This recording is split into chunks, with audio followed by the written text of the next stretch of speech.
വളർത്തുമൃഗങ്ങളെ കൊന്നു തിന്നുന്നതോടൊപ്പം കാർഷിക വിളകളും നശിപ്പിക്കുന്ന വന്യമൃഗങ്ങളാൽ പൊറുതിമുട്ടി മലയോര മേഖലയിലെ കർഷകർ.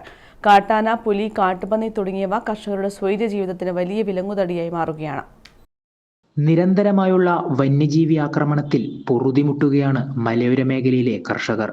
കേളകം, കൊട്ടിയൂർ പഞ്ചായത്തുകളിൽ നിരവധി മേഖലകളിലാണ് കർഷകർ വന്യജീവി ആക്രമണങ്ങൾ നിരന്തരമായി നേരിടുന്നത്.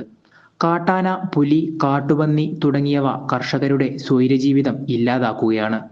ആറളം വന്യജീവി സങ്കേതത്തിന് അതിർത്തിയിലുള്ള ജനവാസ മേഖലയിൽ തുടർച്ചയായി ആനമതിൽ മറികടന്ന് കാട്ടാനയെത്തി കർഷകരുടെ വാഴ, കവുങ്ങ് തുടങ്ങിയവ നശിപ്പിക്കുകയാണ്.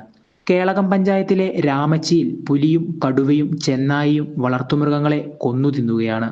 രാമച്ചിയിലെ പള്ളിവാതുക്കൽ അബ്രഹാമിന്റെ വളർത്തുനായയെ കഴിഞ്ഞയാഴ്ച പുലി പിടിച്ചിരുന്നു. എരുമയും പോത്തുകളെ ഒത്തിരി പിടിച്ചിട്ടുണ്ട്. ഇവിടുന്ന് കുറച്ചുകാർക്കെല്ലാം കൊടുത്തിട്ടുണ്ട്. എനിക്ക് ഒരു എരുമയുടെ പൈസ കിട്ടിയിട്ടുണ്ട്.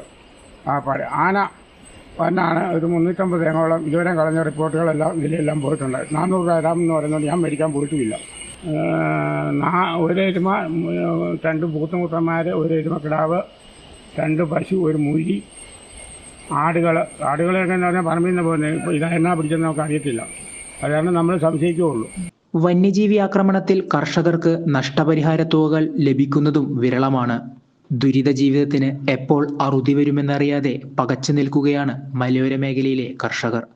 News bureau, Peravoor.